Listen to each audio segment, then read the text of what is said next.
Peter. Before we started recording today, you said something to me. I wrote it down. You said, when I speak English, I don't recognize myself.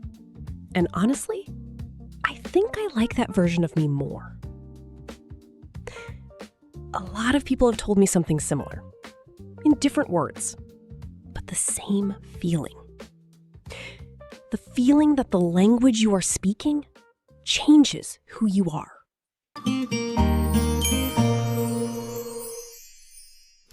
Welcome to LingoLift, the podcast where real English meets real life. I'm Sara. And I'm Peter. And yes, I did say that. Before I knew I was going to have to explain it. Well, now you do. If you've ever felt like a different person in English, more confident, more reserved, maybe funnier than usual, or maybe strangely quieter, this conversation is for you.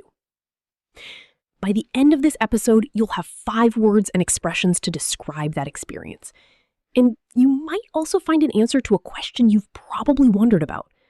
Which version of you is actually the real one? And as always, if a phrase catches your attention and you're not quite sure what it means, that's your brain working. Hold on to that feeling. We'll come back to it in the word tour. Peter, let's start with that quote. When you said you don't recognize yourself in English, what did you actually mean? Right. When I said that, I was thinking about a specific situation. A work meeting in English. About 6 months after I moved abroad.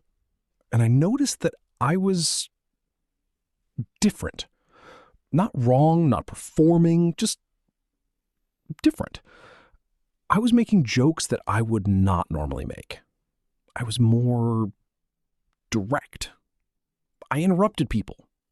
Politely, which is not something I do easily in my first language. And how did that feel in the moment? Honestly, it felt good. Which then made me feel a little strange. Because I thought, is this me? Or is this just English? That question. We're going to come back to that. I think what I've noticed is that every language carries a kind of personality with it. A set of ways of speaking that shape how you think while you're using it. English for me is more direct, more confident in its rhythm. And when I step into that rhythm, something shifts. Was there a moment, a specific moment, when you first noticed this shift? Yes. Actually, yes. It was during my first year of studying English seriously. I was in a group conversation class, and the teacher asked everyone to introduce themselves. And I had prepared something in my head. Very careful, very correct. And then someone in the group made a joke, and without thinking, I responded to it. In English. And the whole room laughed. And for about 3 seconds, I had no idea how that had happened. because it felt spontaneous. Completely spontaneous. And in my first language, I would have thought about it first. I would have checked it. But in English, something came through before I could stop it. And then something happened that changed how I thought about the whole thing. But let me come back to that in a minute. We'll hold you to that.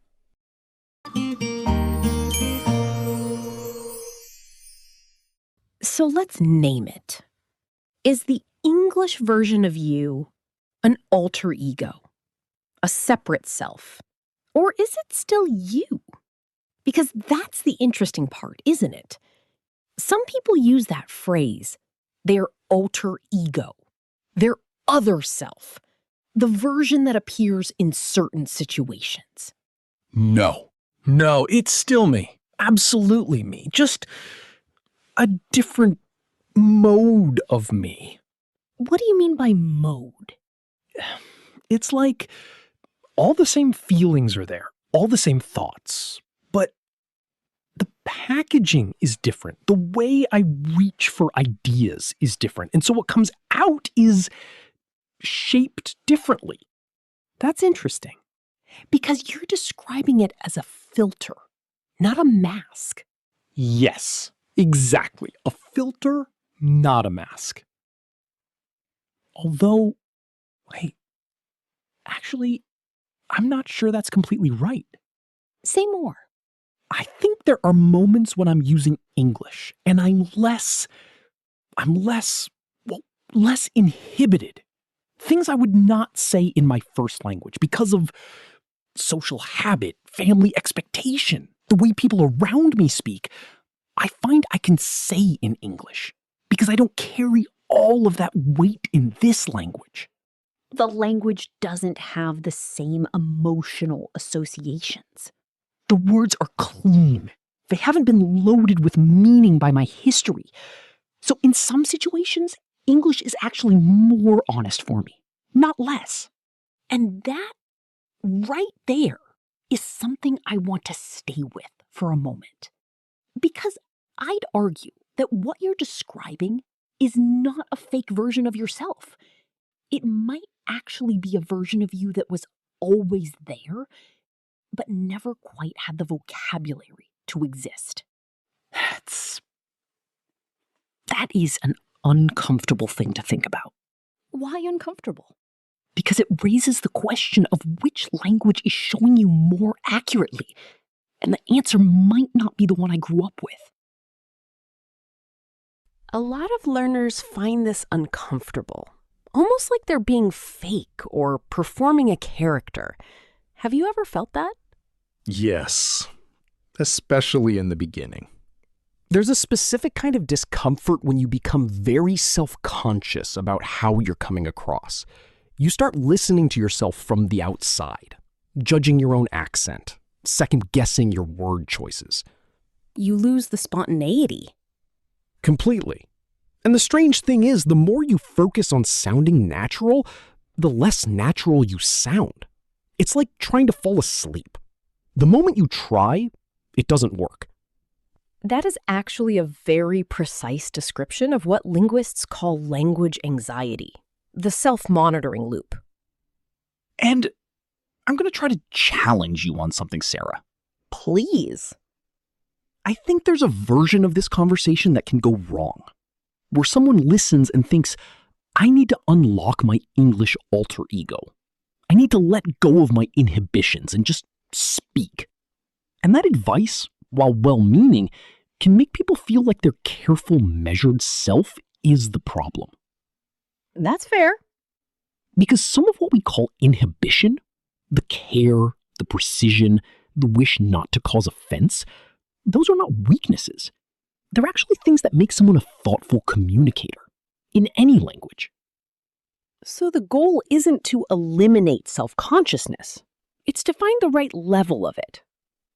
Exactly. Enough to care about nuance, not so much that you stop speaking. Then that word, nuance, is exactly the word I want to pick up in the word tour, because it's doing a lot of work in this conversation. Last question.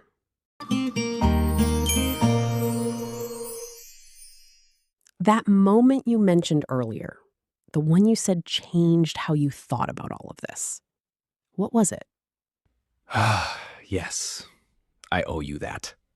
It was about a year after the group conversation class.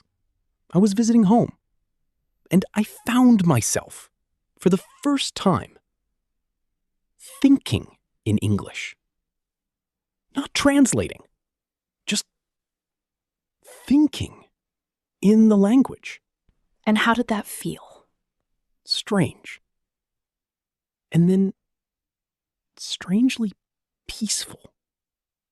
Because I realized the thoughts were the same.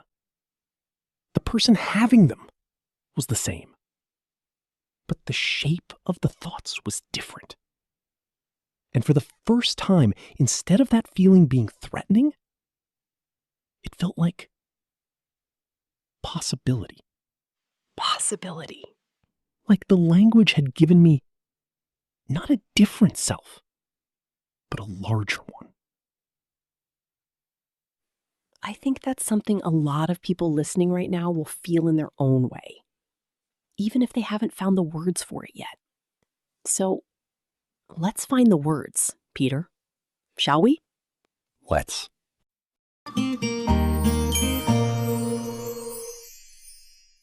Welcome to the LingoLift Word Tour.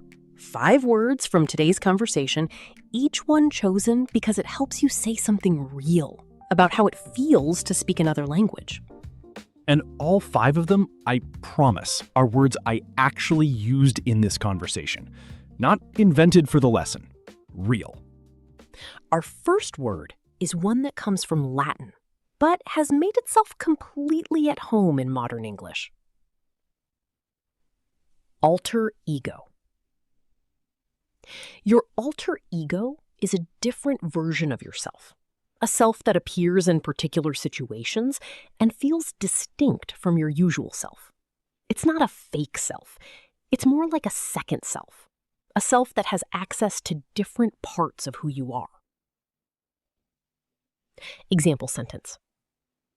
In formal situations, she always becomes a slightly different person, calmer, more precise.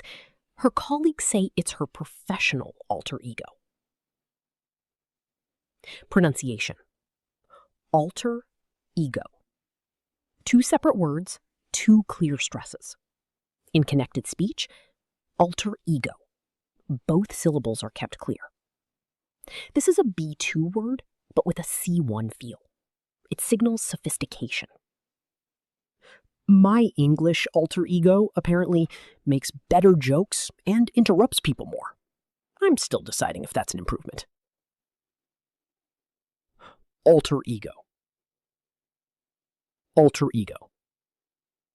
Works in both spoken and written English.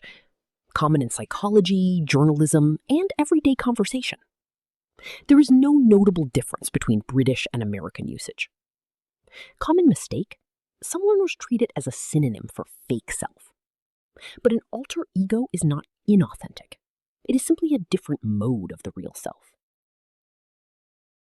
And the thing that often separates you from your alter ego, especially in a second language, is our next word. Inhibition. An inhibition is an internal barrier, a feeling or mental block that holds you back from saying or doing what you actually want to say or do. It's the voice inside that says, wait, what will they think? Before you've even opened your mouth.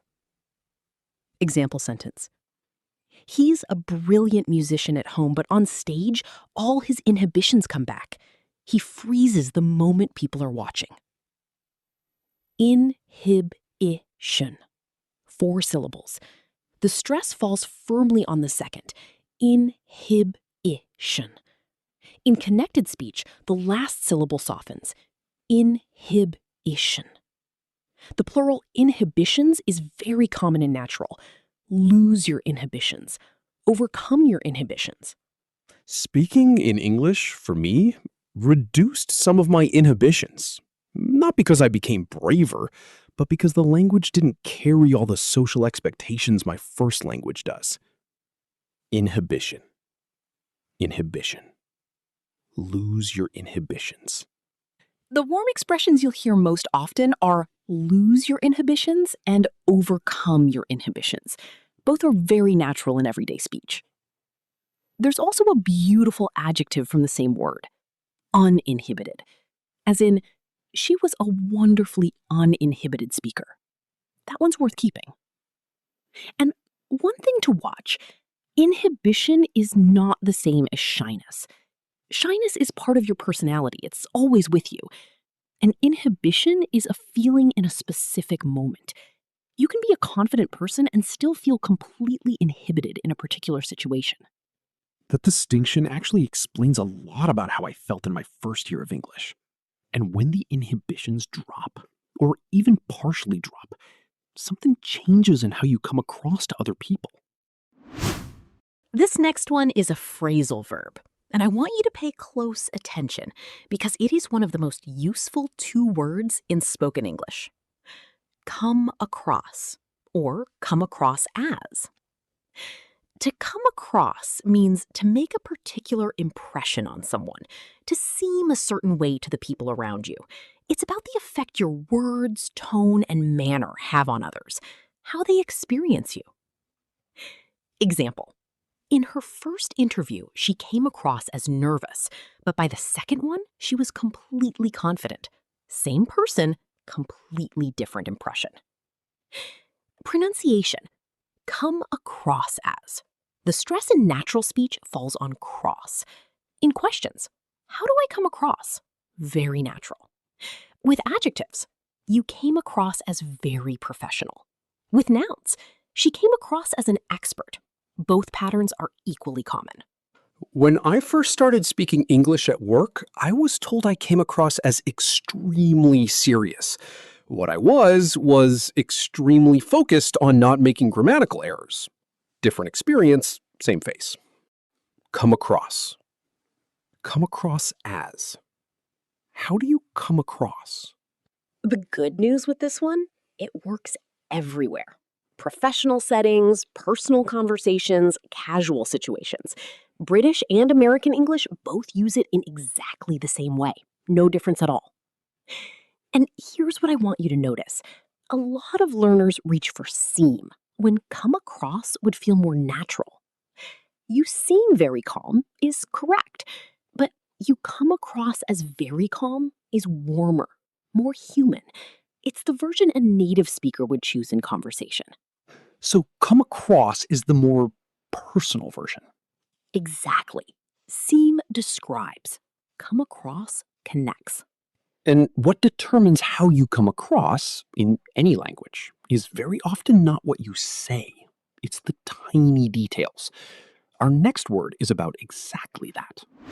This next word is one that, once you have it, you'll reach for it all the time. Nuance. A nuance is a very small but very significant difference in meaning, tone, or feeling. The kind of difference that changes everything, but that you might completely miss if you're not paying attention. Nuance is what makes the difference between "I'm fine," said warmly, and "I'm fine," said through gritted teeth. Example. She speaks English beautifully, but she sometimes misses the nuance in sarcasm, which has led to some very interesting conversations. Pronunciation. Nuance. 2 syllables. The stress falls on the first. Nuance. The word comes from French, and some speakers preserve a slight French quality in the vowel sounds. In American English, it is sometimes pronounced nuance. Both are acceptable. The adjective, nuanced. A nuanced response, a nuanced perspective. Very common at B2 and above. I've realized that what I miss most when I'm speaking English is nuance. Not vocabulary, not grammar. The tiny shifts in tone that my first language communicates automatically and that I have to consciously learn in English. Nuance. Nuance. The nuance of the language. You'll hear this word a lot in journalism, in thoughtful conversations, in anything where ideas are being examined carefully. And the adjective nuanced travels with it everywhere. A nuanced argument, a nuanced perspective, a nuanced response. Once you start noticing it, you'll see it daily. And here's something worth knowing. If you use nuanced naturally in a conversation, just drop it in the way a native speaker would, people notice. Not because it's showy, because it signals that you're thinking carefully about what you're saying. It's one of those words that does quiet work. So, saying that's a very nuanced point in a meeting actually says something about the person saying it, not just the point. Exactly. The word reflects back on the speaker. One thing to be careful about, though, nuance is not just another word for detail. A detail is any small thing. A nuance is a small thing that changes the meaning. That distinction, that's the nuance of the word nuance. That sentence was either very clever or very confusing. Possibly both, which is appropriately quite nuanced. And all of this, the alter ego, the inhibitions, the way you come across, the nuances you notice or miss, it all comes back to one internal experience that almost every language learner knows well. Our last word today is one I'm quite sure you have felt, even if you didn't have the word for it. Self-conscious. Self-conscious means being uncomfortably aware of yourself, of how you appear to others, what impression you're making, how your voice sounds, whether your words are right. It's a kind of heightened self-observation that can either slow you down or, in small doses, keep you thoughtful. Example. She had been speaking English confidently for years, but the moment she met a native speaker, she became suddenly self-conscious about her accent. Pronunciation. Self-conscious. 3 syllables when spoken. Stress on the second.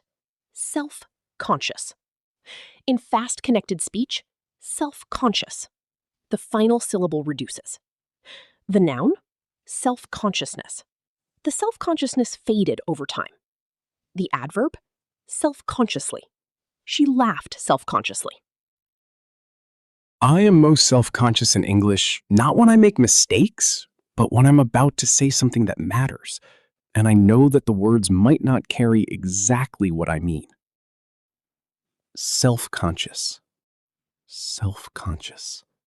Feeling self-conscious. No surprises with this one, in terms of where you can use it.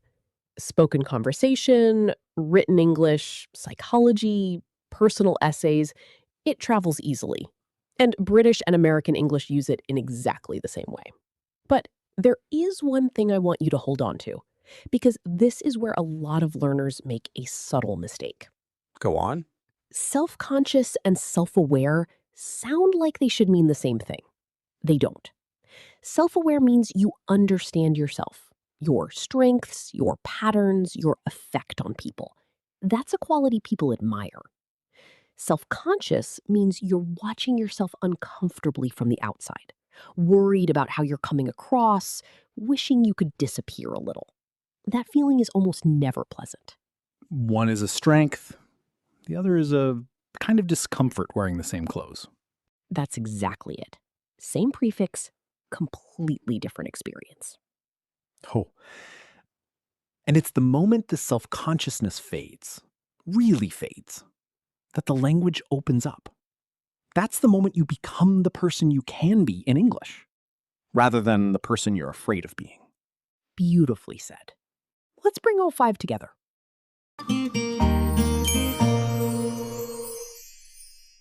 Five words. I give you the meaning, you give me the word, and then Peter will use it in a sentence. The version of yourself that appears in different situations. Not fake, but distinctly different from your usual self. Alter ego. In a sentence. My English alter ego turned out to be more useful in meetings than I expected, which tells me something about both of us. The internal barrier that holds you back from expressing yourself. The mental voice that says, wait, what will they think? Inhibition. Sentence. The interesting thing about language inhibitions is that they're not about the language at all. They're about the self the language reminds you to protect. The phrasal verb that means to make a particular impression on someone, to seem a certain way to the people around you. Come across. In a sentence. I have spent years working to come across as effortlessly fluent. I am told it mostly works. Mostly. The small but significant difference in meaning, tone, or feeling. The kind of thing that changes everything, but that you might completely miss. Nuance. The nuance of a language is the last thing you learn, and the first thing native speakers notice that you've understood. Uncomfortably aware of how you appear to others. The heightened self-observation that makes you listen to your own voice from the outside. Self-conscious. In sentence. I stopped being self-conscious about my English the day I realized that the people I was talking to were far more interested in what I was saying than in how I was saying it. That one I'm keeping. And those are your 5 words. Use them. Notice them. And the next time someone asks you how it feels to speak another language, you'll have the language to explain it.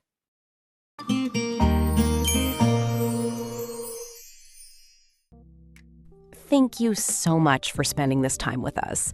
If this conversation gave you something, a word, an idea, a feeling you've had before but couldn't name, then it did exactly what it was supposed to do. Before we go, one last thing. Think of one word, just one, that describes who you are in English. Not how you speak, who you are. And notice whether that word would be the same in your first language. All 5 words from today, alter ego, inhibition, come across, nuance, self-conscious, are waiting for you in the full transcript with vocabulary cards and pronunciation guides. Subscribe so you never miss what's next. And if this episode felt like something you needed, share it with someone who might need it too. You know, I've been thinking about this all episode, about which version of me is real. I think the answer is both. The one who speaks my first language and the one who speaks English. They are not different people. They are the same person with a larger vocabulary for themselves. See you next time on LingoLift. Speak, rise, shine.